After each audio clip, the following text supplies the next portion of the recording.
To begin by introducing some of the authors: Dr. Karamdev Grewal, Hannah Nadeem, David Alderi, Jeffrey Lee, and Bahal Zain.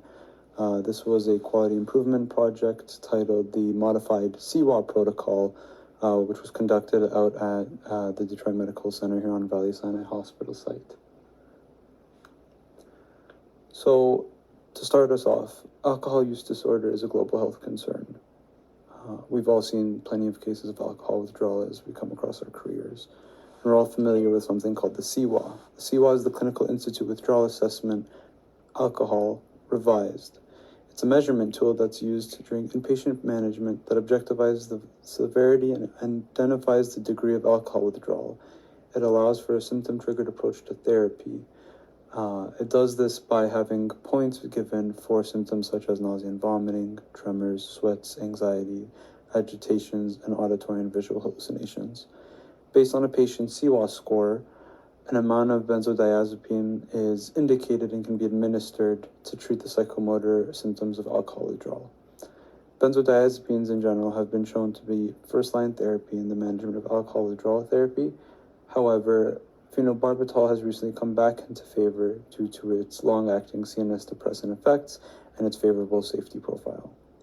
Historically, when they're compared head-to-head, there remains a lack of statistically significant difference in the primary outcomes between withdrawal-related complications such as seizures and requirement of intubation, delirium tremens, and both hospital and ICU length of stay. The objective of this study was to collect data on patients admitted with alcohol withdrawal and to compare phenobarbital and benzodiazepine-driven regimens in terms of withdrawal-related complications and ICU length of stay. We also really just looked at front-loading regimen with phenobarbital particularly versus a symptom-triggered approach with benzodiazepines in the CIWA protocol. In terms of our methods, all patients that were admitted to the teaching services and the ICU being managed for alcohol withdrawal between July and December of 2022 were included. Patients were initiated on regimens consisting of either phenobarbital with diazepam, intermittent chlordiazepoxide among both groups, or a CIWA-based lorazepam group. Outcomes were measured, including length of stay, ICU length of stay, and the incidence of withdrawal-related complications, such as seizures and respiratory failure requiring intubation, and a PDSA quality improvement process was utilized to compare the primary outcomes amongst our patient populations. A total of 50 patients were admitted to HVSH ICU or under the care of the teaching services during the allocated time period with a diagnosis of alcohol withdrawal requiring sedation. Of the 50 patients, 35 were front-loaded with phenobarbital in the ER and were placed on a regimen of scheduled diazepam 3 times a day.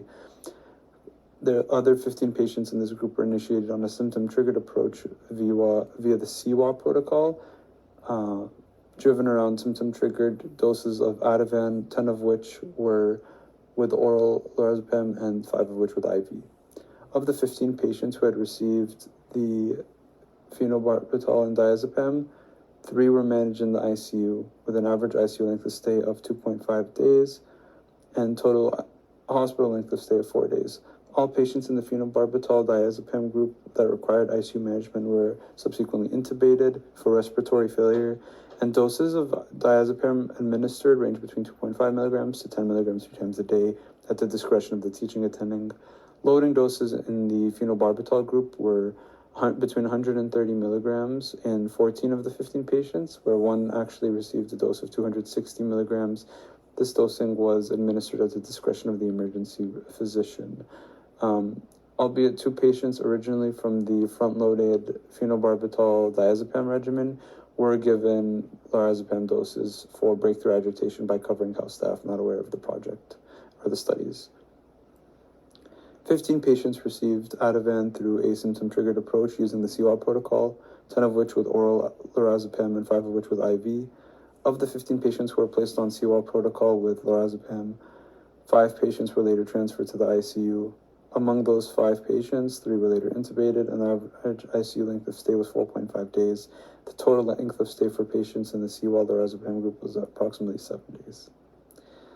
In terms of our conclusions, whether a regimen of phenobarbital and scheduled diazepam is superior to a CIWA-based approach with lorazepam, for the management of alcohol withdrawal, it remains unclear.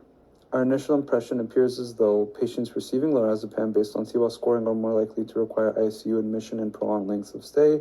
This may be due to the fact that physicians are more comfortable with the current, we'll say, standard of care due to the comfort that we have with the CIWA-based Ativan therapy.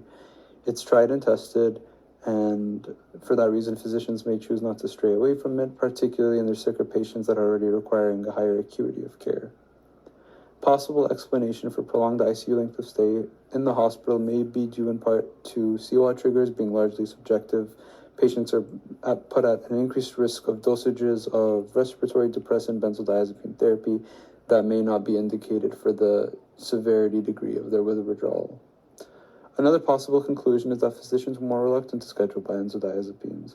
Previous studies have demonstrated that a symptom-triggered approach to therapy individualizes treatment and decreases both treatment duration and amount of benzodiazepine used. Despite the CIWA Ativan treatment arm having a comparatively prolonged ICU length of stay, symptom-triggered benzodiazepine use has been associated with a decrease in treatment duration and quantity of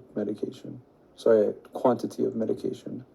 Although phenobarbital is an older agent that's recently had in the past fallen out of favor, it is seeing a rise in its clinical use in the past few years.